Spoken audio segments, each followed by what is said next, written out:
नमस्कार किसान भाइयों, स्वागत है आपका एक बार फिर से हमारे यूट्यूब चैनल स्मार्ट खेती किसानी में। आज हम इस वीडियो में बात करेंगे यूरिया के बारे में। सबसे पहले हम बात करेंगे कि यूरिया की हमें कितनी मात्रा हमारे गेहूं की फसल में डालना चाहिए और साथ ही हमें क्या क्या सावधानियां रखना चाहिए और उसमें साथ में क्या ऐड करें जिससे हमारी जो गेहूँ की फसल है उसमें हमें अधिक लाभ मिले और अधिक उत्पादन हो सके। इन सब के बारे में हम सबसे पहले जानेंगे। अब सबसे पहले मैं बात करूँ कि यूरिया होता क्या है, तो यूरिया के अंदर 46% नाइट्रोजन होती है और ये जो होती है केमिकल फार्मूलेशन द्वारा बनाई जाती है, जिसका फार्मूलेशन होता है CH4N2O। ये इसका फार्मूलेशन होता है और ये कभी भी डायरेक्ट हमारे पौधे को नहीं मिलती है। पहले यूरिया मिलती है, उसे हाइड्रोलाइसिस किया जाता है, मतलब उसे पानी में डाला जाता है। फिर उसके 2-3 फॉर्म बनते हैं, जिसमें से पहला होता है अमोनिया होता है, दूसरा नाइट्रेट होता है और अमोनियम होता है। तीनों फॉर्म अलग अलग बनते हैं और नाइट्रेट जो होता है वो हमारे पौधों को डायरेक्ट मिलता है। अमोनियम और अमोनिया जो होता है वो हमारे जड़ों के द्वारा शोषित किया जाता है। और ये जो सब काम जो होता है वो हमारे जो ज़मीन के अंदर जो बैक्टीरिया रहते हैं उनके द्वारा होता है। जो बैक्टीरिया होते हैं अमोनिकल ऑक्सीडाइजेशन बैक्टीरिया जो होते हैं वो इसे कन्वर्ट करते हैं। तो किसान भाई ये तो हो गई कुछ बेसिक यूरिया की बात जो काफ़ी किसान भाई जानते हैं। अब आगे बात करते हैं इसके बारे में। अब सबसे पहले बात करते हैं कि हमारी जो गेहूं की फसल में हमें कितनी मात्रा में यूरिया डालना चाहिए। गेहूं की फसल में वैसे गवर्नमेंट डाटा को देखा जाए तो लगभग 108 किलोग्राम प्रति एकड़ के हिसाब से बताया गया है।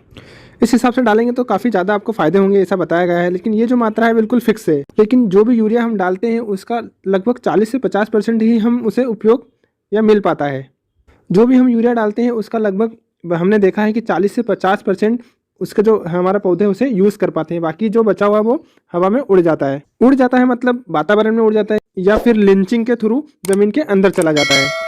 मतलब जहाँ तक जड़ पौधे की नहीं पहुँच पाती है वहाँ तक चला जाता है, तो वो हमारे कोई काम का नहीं रहता है।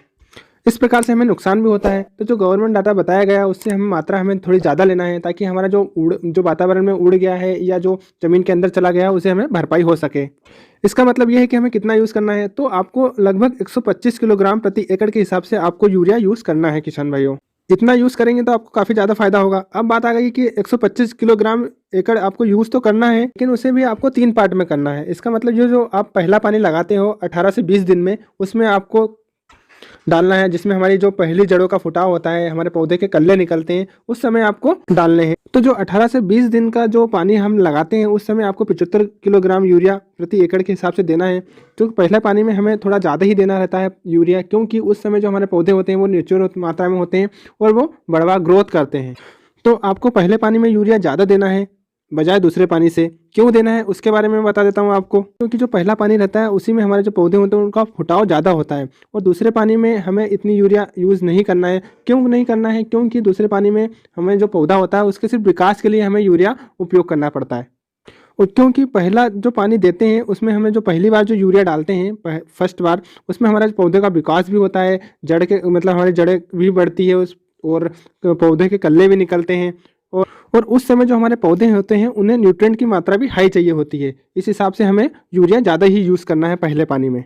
तो उसमें लगभग आप 75 किलोग्राम प्रति एकड़ यूरिया आप यूज़ कर सकते हैं, जो कि मैं हमेशा यूज़ करता हूँ। अब उसके बाद जब आप अगला पानी लगाते हो उस समय मैं 1 बोरी यूज़ करता हूँ, मतलब 50 किलो की जो 1 बोरी आती है उसे यूज़ करता हूँ। वो क्यों करता हूँ? क्योंकि उस समय पर जो हमारे पौधे होते हैं वो सब एक समान के होते हैं। उनका जो बालियों का ठहराव रहता है वो भी एक समान रहता है और अच्छा रहता है, और बालियों का साइज भी काफ़ी ज़्यादा बढ़ता है, मतलब बड़ी बालियाँ आती है उसकी। मेरे कहने का मतलब आप समझ गए होंगे कि आपको यूरिया 2 बार यूज़ करना है किसान भाइयों। पहली बार में जो आप पहला पानी लगाते हो उस समय आपको कुछ ज़्यादा मात्रा में यूज़ करना, जो कि मैंने आपको 75 किलो बताया है। उसके बाद में आपको दूसरी बार जो यूज़ करना है वो 50 किलो बताया है। इस हिसाब से आप यूज़ करेंगे तो काफ़ी ज़्यादा आपको फ़ायदा होगा आपकी गेहूं की फसल पर। किसान भाइयों ध्यान रहे कि जो यूरिया आप जिस प्रकार से उपयोग करते हैं, जैसा मैं 75 किलो प्रति एकड़ करता हूं, तो आप अपने हिसाब से उससे करें। यदि आप 75 कर रहे हो या 70 कर रहे हो तो 70 ही करें। दूसरे में जैसा आप 50, मैंने 50 करा तो आप 45 कर रहे थे तो 45 ही करें। इस हिसाब से ही डालना है आपको। इस हिसाब से देते हैं तो काफ़ी ज़्यादा फायदे होते हैं, लेकिन इसके साथ कुछ सावधानियां रखनी होती है। उसके बारे में बात कर लेते हैं, क्या सावधानी रखना है, जो कि मैं आपको बता देता हूँ।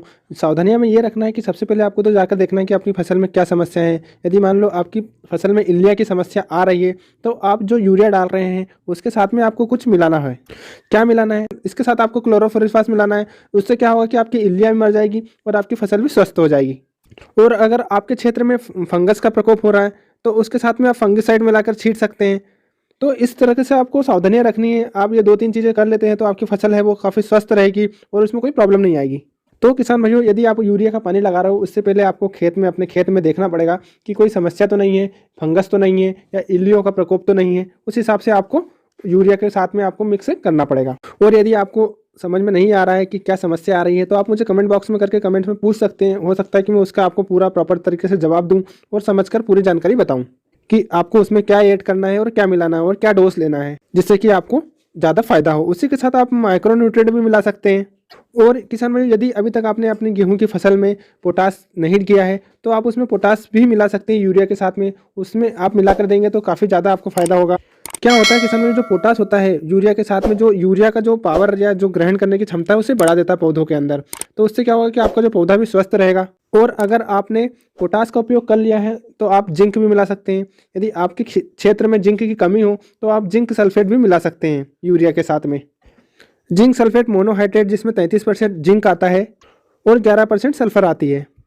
इसे भी आप मिक्स करके डालेंगे तो जो आपके पौधे हैं वो काफ़ी अच्छे तरीके से विकास करेंगे। और किसान भाइयों, गेहूं की फसल को जितना यूरिया चाहिए रहता है उतना ही जिंक चाहिए रहता है, इसलिए आप जिंक जरूर मिलाएं साथ में। जिंक मिलाने से काफ़ी ज़्यादा फायदे होंगे आपको। तो किसान भाइयों, आपको 2-3 चीज़ों को ज़्यादा विशेषकर ध्यान रखना है या याद रखना है, जो कि मैंने आपको बताई है वीडियो में। थोड़ा सा मैं आपको फिर से बता देता हूँ। यूरिया आपको 2 स्टेप में डालनी है। पहली बार में आपको कुछ ज़्यादा मात्रा में यूज़ करनी है, दूसरी बार में आपको थोड़ा सा कम कर देना है।